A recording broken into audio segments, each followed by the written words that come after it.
اسرائیلیوں نے قیامت سے قبل دو اہم کام کرنے ہیں: تابوت سکینہ کی تلاش اور ہیکل سلیمانی کی تعمیر۔ یہ کہانی شروع ہوتی ہے حضرت ابراہیم علیہ السلام سے۔ حضرت ابراہیم علیہ السلام کی دو بیویاں تھیں، حضرت ہاجرہ جو کہ حضرت اسماعیل علیہ السلام کی والدہ تھیں، اور حضرت سارہ جو کہ حضرت اسحاق علیہ السلام کی والدہ تھی۔ 40 سال حضرت ابراہیم علیہ السلام مکہ مکرمہ میں رہائش پذیر رہے۔ آپ نے خانہ کعبہ تعمیر کروایا اور واپس فلسطین چلے گئے، اور آپ نے وہاں اللہ کا دوسرا گھر یعنی بیت المقدس تعمیر فرمایا۔ خانہ کعبہ اور بیت المقدس کی تعمیر کے درمیان 40 سال کا فرق ہے۔ حضرت ابراہیم علیہ السلام نے فلسطین میں انتقال فرمایا۔ آپ کا روضہ مبارک یروشلم کے مضافات میں ہے۔ یہ علاقہ حضرت ابراہیم علیہ السلام کی مناسبت سے ہیبرون یا الخلیل کہلاتا ہے۔ بنی اسرائیل حضرت یعقوب علیہ السلام کی اولاد ہیں۔ یہ لوگ قحط کا شکار ہوئے، مصر کی طرف نقل مکانی کی، فرعون کی غلامی میں گئے، سینکڑوں سال ذلت برداشت کی، اور 3300 سال پہلے حضرت موسیٰ علیہ السلام کی معیت میں فلسطین واپس آ گئے۔ حضرت داؤد علیہ السلام نے 1000 سال قبل از مسیح میں یروشلم فتح کیا اور اسے اپنی سلطنت کنگڈم آف ڈیوڈ کا دارالحکومت بنایا۔ اپنے لیے ایک شاندار محل تعمیر کروایا۔ دل میں خیال آیا محل میں رہتا ہوں، تابوت سکینہ آج بھی خیمے میں رکھا ہوتا ہے۔ اس تابوت میں پتھر کی 2 تختیاں بھی تھیں جو اللہ تعالیٰ نے حضرت موسیٰ علیہ السلام پر کوہ طور پر اتاری تھیں۔ ان تختیوں پر اللہ تعالیٰ کے 10 احکامات درج تھے۔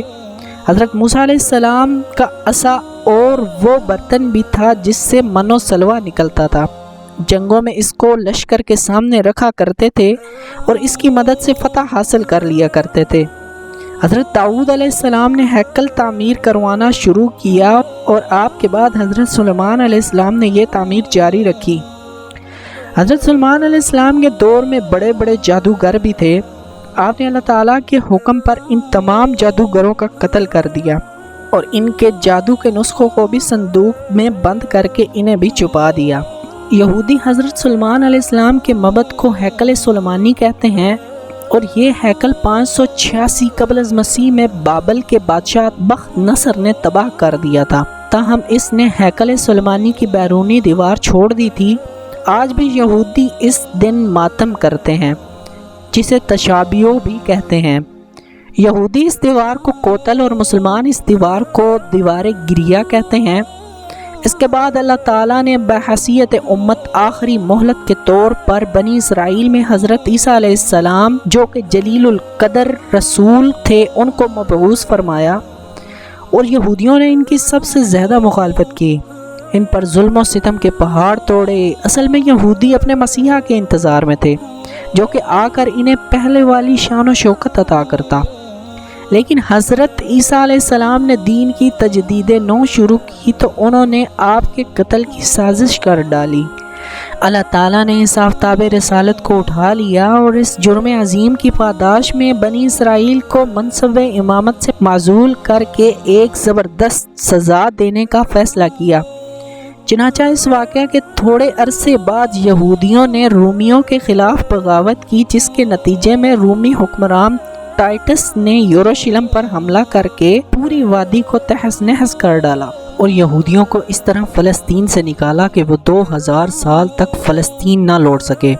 جب برطانیہ نے فلسطین پر قبضہ کیا تو ساری دنیا سے یہودی اکٹھے کر کے اس جگہ دوبارہ بسا دیے، جس سے ایک ناجائز یہودی ریاست کا قیام عمل میں لایا گیا۔ دوستوں، اگر یہ ویڈیو آپ کو اچھا لگا اور اس سے کچھ نیا جاننے کو ملا تو اس ویڈیو کو ضرور لائک کیجئے، اور اس طرح کی انفارمیٹیو ویڈیوز دیکھنے کے لیے اس چینل کو ضرور سبسکرائب کریں۔ اب میں ملوں گا آپ سے ایک نئی انٹرسٹنگ ویڈیو میں، تب تک کے لیے اپنا بہت سا خیال رکھیے گا۔ Thanks for watching this video. اللہ حافظ۔